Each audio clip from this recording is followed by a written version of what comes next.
Hello বন্ধুরা, WB study academy YouTube চ্যানেলে তোমাকে স্বাগত। চলো আজকে নতুন একটি ভিডিও শুরু করি। হ্যাঁ, আজকে আমার সোশ্যাল স্টাডির 2 নম্বর ক্লাস অর্থাৎ জিওগ্রাফি থেকে, ঠিক আছে? জিওগ্রাফির আমি সমস্ত চ্যাপ্টারগুলো শেষ করার পরে আবার ইতিহাস ধরবো, তারপরে আবার সিডিপি অন্যান্য চ্যাপ্টারগুলোও ধরবো, ঠিক আছে? তবে হ্যাঁ, যারা স্টাডি রিলেটেড চ্যানেল পছন্দ করে অর্থাৎ যারা হচ্ছে আপার প্রাইমারি বা অন্যান্য টিচিং রিলেটেড ক্লাস চাও তারা আমাদের চ্যানেলকে ফলো করতে পারে। এছাড়াও অন্যান্য রিলেটেড ক্লাস ভিডিও দেওয়া হবে, বাট টিচিং রিলেটেডটা বেশি ফলো করা হয় আমাদের চ্যানেল, ঠিক আছে? তো যারা টিচিং বা আপার প্রাইমারি দিতে চাও এই ভিডিওটা তোমাদের জন্য, ঠিক আছে? আমি এই ভিডিওতে তোমাদের অনেকগুলো প্রশ্ন নিয়ে এসেছি পরপর, তোমরা সেই প্রশ্নগুলো দেখতে পারো এবং তার ডিসকাশনও করবো, ঠিক আছে? আর হ্যাঁ, ভিডিওতে বলে দিই, ভিডিওতে তোমাদের ফ্রি পিডিএফও দেওয়া হবে, ঠিক আছে? পিডিএফটা কোথায় পাবে? আমার ভিডিও ডিসক্রিপশানে পেয়ে যাবে লিঙ্ক। টেলিগ্রাম চ্যানেল থেকে তোমরা লিঙ্কটা পেয়ে যাবে, ঠিক আছে? চলো আজকে প্রশ্নগুলো শুরু করি। হ্যাঁ, বলে দিই, এটা সম্পূর্ণ একটা ক্লাস 8-এর 3 নম্বর চ্যাপ্টার, যেটা হচ্ছে শিলা চ্যাপ্টার থেকে, ঠিক আছে? যারা হচ্ছে ক্লাস 8-এ পড়ে তাদের এই ভিডিওটা খুব ভালো হতে চলেছে, তারা চাইলে দেখতে পারো, ঠিক আছে? সমূহ অধ্যায়ের পূর্ণ আলোচনা করা হবে এবং ক্লাসটি বলছে এই সম্পূর্ণ দেখার জন্য অনুরোধ রইল তোমাদের, ঠিক আছে? আর হ্যাঁ, লিঙ্ক তোমরা কিন্তু পিডিএফটা নিচেই পেয়ে যাবে বলেছি, ঠিক আছে? যারা পিডিএফ নিতে চাও টেলিগ্রাম চ্যানেলে জয়েন হতে পারো। চলো ভিডিওটা শুরু করি। চলো, ফার্স্ট কোশ্চেন বলছে শিলা কাকে বলে? কি বলছে? শিলা কাকে বলে? বলছে পৃথিবীর যে শক্ত আবরণ ঢাকা তাকে শিলা বলে। অর্থাৎ পৃথিবীর ওপরে যে আমি ডিসকাশন করে দিচ্ছি, ধর একটা পৃথিবীটা হচ্ছে পৃথিবীর ওপরে যে চারিদিকে যে বিভিন্ন রকম আবরণ ঢাকা থাকে তার যে ভূত্বক, আর এই ভূত্বকটা হচ্ছে বিভিন্ন রকম শিলা দিয়ে গঠিত, ঠিক আছে? এই শিলা বলে এটাকে, ঠিক আছে? এই দেখতে পাচ্ছ ছবিতে একটা শিলার ছবি, ঠিক আছে? চলো নেক্সট কোশ্চেন বলছে শিলাকে কয় ভাগে ভাগ করা যায় ও কি কি আলোচনা করো, ঠিক আছে? বলছে শিলা উৎপত্তি অনুসারে শিলা 3 প্রকার, যেমন হচ্ছে আগ্নেয় শিলা, পাললিক শিলা ও রূপান্তরিত শিলা, ঠিক আছে? তোমরা দেখতে পাচ্ছ 3 ধরনের শিলা। তবে হ্যাঁ, আমি বলে দিই, আমি কিন্তু এই সিলেবাস সম্বন্ধে আরও বলবো, ঠিক আছে? শিলার সম্বন্ধে পরবর্তী প্রশ্নগুলোতে, ঠিক আছে? এর উৎপত্তি, ডিসকাশন, কোথা থেকে উৎপন্ন হয়েছে, অরিজিন A to Z সব বলবো। চলো ভিডিওটা আগে কন্টিনিউ করি, সব বলছি। 3 নম্বর প্রশ্ন, ঠিক আছে? বলছে আগ্নেয় শিলা কাকে বলে, উদাহরণ দাও, ঠিক আছে? তো আগ্নেয় শিলা কাকে বলে? দেখো, পৃথিবীর সৃষ্টির সময় যে তরল অবস্থা থেকে ধীরে ধীরে তা বিকিরণ করে বলছে ভূত্বকের মধ্যে উপরে যে কঠিন শিলা সৃষ্টি করে তাকে আগ্নেয় শিলা বলে, যেমন ব্যাসল্ট গ্রানাইট। আমি বলছি, দেখো ডিসকাশন করছি। ধরো পৃথিবীতে যখন আগ্নেয়গিরি থেকে, যেটা মূলত এটা আগ্নেয়গিরি থেকে হয়, ভূভবন থেকে বা কোনো আগ্নেয়গিরি থেকে, ধরো এটা আগ্নেয়গিরি বা এটা বলছি কোনো ভূভবন থেকে কোনো দুর্বল ফাটলের মধ্য দিয়ে বেরিয়ে আসবে, ঠিক আছে? বেরিয়ে এসে এটা কী হবে? জমাটবদ্ধ হয়ে যে ম্যাগমাগুলো মাটির নিচে থাকলে ম্যাগমা, বাইরে সে লাভা, সেই লাভাগুলো জমাটবদ্ধ হয়ে যে শিলা সৃষ্টি করে সেটা মূলত হচ্ছে আগ্নেয় শিলা, ঠিক আছে? যেমন ব্যাসল্ট গ্রানাইট। এর আবার অনেকগুলো ভাগ আছে, ঠিক আছে? তো আমি চলো ডিসকাস করছি আগাই। দেখো, বলছে আগ্নেয় শিলাকে প্রধানত কয় ভাগে ভাগ করা যায়, কী কী? বলছে আগ্নেয় শিলাকে 2 ভাগে ভাগ করা যায়, একটা নিঃসারী আর একটা হচ্ছে উদ্বেদী, ঠিক আছে? নিঃসারী হচ্ছে ব্যাসল্ট, উদ্বেদী হচ্ছে গ্রানাইট, ঠিক আছে? চলো আমি বলছি কীভাবে এগুলো কী।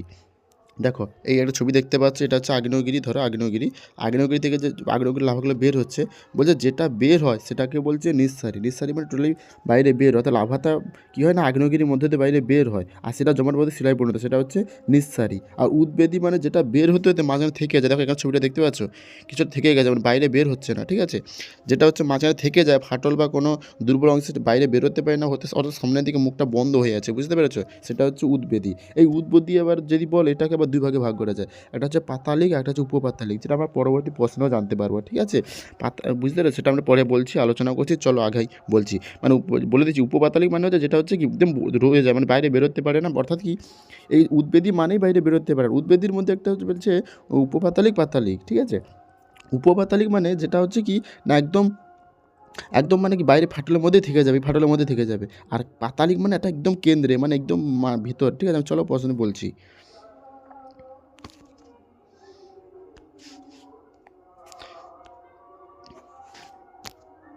দেখো, সাধারণ উদ্বেদী আগ্নেয় শিলা কয় প্রকার ও কী কী? উদ্বেদী আগ্নেয় শিলা বা 2 প্রকার, একটা হচ্ছে উপপাতালিক, একটা হচ্ছে পাতালিক। দেখো, ঠিক আছে, নিচে দেখতে পাচ্ছ, আমি বলছি উপপাতালিক আর পাতালিক। উপপাতালিক মানে হচ্ছে যেটা এই ধরো আগ্নেয়গিরি, এখান থেকে বের হতে গেলে কী হচ্ছে, বাইরে একটা বেরিয়ে যায়, যেটা তো নিঃসারী, আর যেটা বেরোচ্ছে না এখান থেকে যাচ্ছে। দেখো এখানে বাইরে কিন্তু বেরোচ্ছে না, ঠিক আছে? আমি একটু অন্য কালার করলে বুঝতে পারবে। দেখো, এখান থেকে গেছে, এখানে গিয়ে বাইরে রয়ে গেছে, ঠিক আছে? এই ম্যাগমাগুলো গিয়ে রয়ে গেছে, ঠিক আছে? আর বাইরে বেরোচ্ছে না, এটা তো বাইরে বেরিয়ে গেছে, তো যেটা বেরিয়ে গেছে সেটা নয়, এটা হবে না, ঠিক আছে? এই যেটা রয়ে যাচ্ছে, ঠিক আছে? এইখানটা হচ্ছে এটা কি উদ্বেদী, ঠিক আছে? এটা হচ্ছে উদ্বেদী, এই অংশের উদ্বেদী। বলছে এই উদ্বেদী আবার 2 প্রকার, একটা উপপাতালি মানে যেটা মাঝখানে রয়ে গেছে, আর যেটা পাতালি মানে যেটা পাতালে থেকে গেছে, ঠিক আছে? পাতালি হচ্ছে একদম পাতালে থাকে, আর উপপাতালি হচ্ছে ফাটলের মাঝে থাকে, ডোলেরাইট আর গ্রানাইট, ঠিক আছে? চলো নেক্সট কোশ্চেন।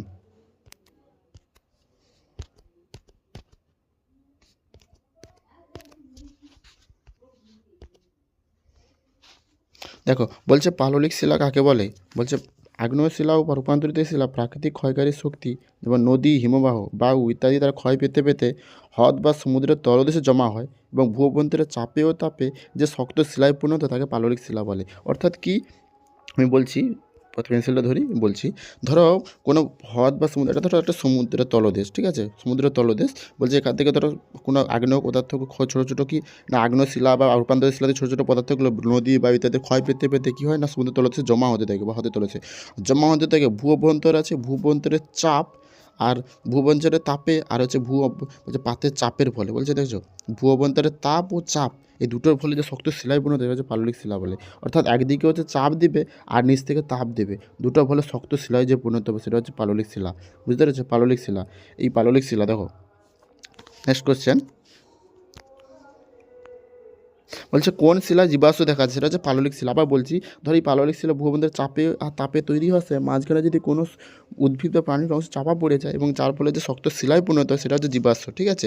আর সেই জীবাশ্মের মধ্যে দেখো জীবাশ্ম একটা ছবি দেখতে পাচ্ছ, শামুকের জীবাশ্ম দেখতে পাচ্ছ, এই যে জীবাশ্ম বলে। চলো পরবর্তী প্রশ্ন, বলছে শিলার উৎপত্তি অনুসারে শিলা কয় প্রকার ও কী কী। বলছে শিলার উৎপত্তি আগে যেটা বলেছিলাম সেটা হচ্ছে আগ্নেয়গিরি, বলছে কি যে শিলার হচ্ছে কি উৎপত্তি, আর এটা হচ্ছে পলির উৎপত্তি অনুসারে, বুঝলে আগের সেটা হচ্ছে উৎপত্তি উৎস অনুযায়ী, এটা হচ্ছে পলির উৎপত্তি অনুযায়ী। পলি আছে কথাটা, বলছে যে পলির উৎপত্তি অনুযায়ী শিলা হচ্ছে দুই প্রকার, সংঘাত আর অসংঘাত। সংঘাত শিলা দেখো, বলছে সংঘাত শিলা ও অসংঘাত শিলা কাকে বলে উদাহরণ দাও। দেখো ছবি সাইডে দেখতে পাচ্ছ, বলছে সংঘাত শিলা প্রাচীন শিলা চূর্ণ বিচ্ছিন্ন ও ক্ষয়প্রাপ্ত হয়ে বহুদিন ধরে জমাট বেঁধে যে শিলার সৃষ্টি করে তাকে সংঘাত শিলা বলে। যেমন ব্রেক্সিয়া আছে কি কঙ্গমারের, ঠিক আছে।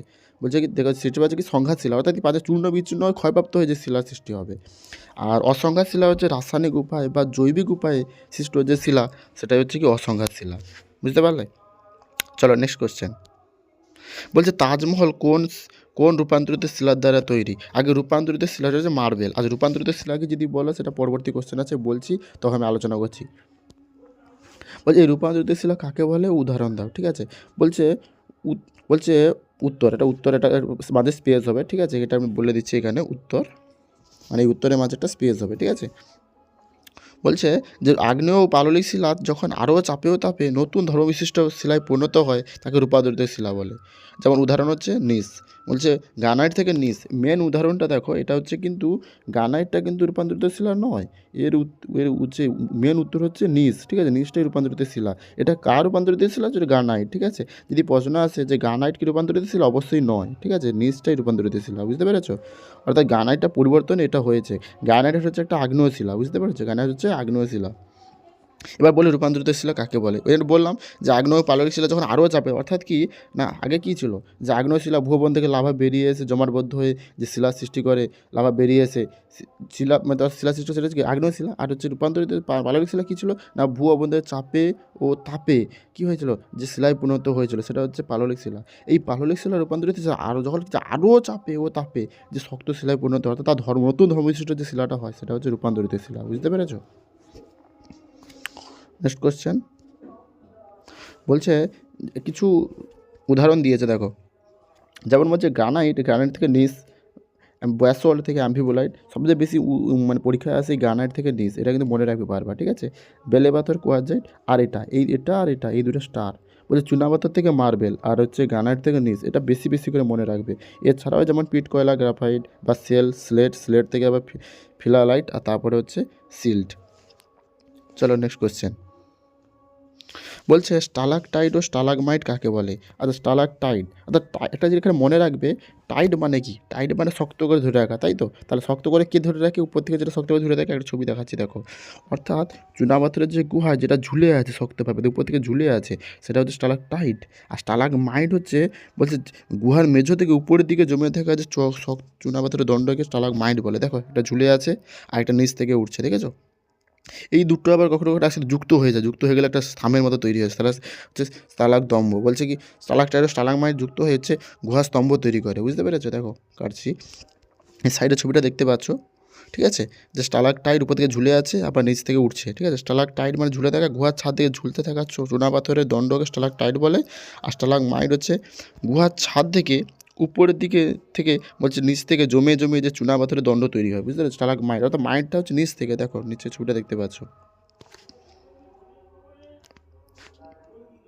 দেখো কাস্টভূমিরূপ কাকে বলে? কাস্টভূমিরূপ ছবিটা দেখতে পাচ্ছ, অর্থাৎ চুনাপাথরে যুক্ত অঞ্চলে নদী বা বৃষ্টির জল মাটিতে দ্রুত ক্ষয় পেয়ে ভূগর্ভে যে ছোট বড় পরিবর্তন গড়ে, বলে ছোট বড় নানা আকৃতি গর্তের সৃষ্টি করে, তাকে কাস্টভূমিরূপ বলে। ঠিক আছে, দেখতে পাচ্ছ তোমরা ছবিটা, এই যে মাটির নিচে বলতে যে এই অঞ্চলে দেখো এখানে যে ছোটো বড়ো বিভিন্ন গর্ত সৃষ্টি হয়েছে সেটা হচ্ছে কাস্টভূমি, দেখেছো? আর এখানে দেখো স্টালাকটাইট, দেখো স্টালাকটাইট, আর নিচে হচ্ছে স্টালাগমাইট, দেখতে পাচ্ছি স্টালাগমাইট।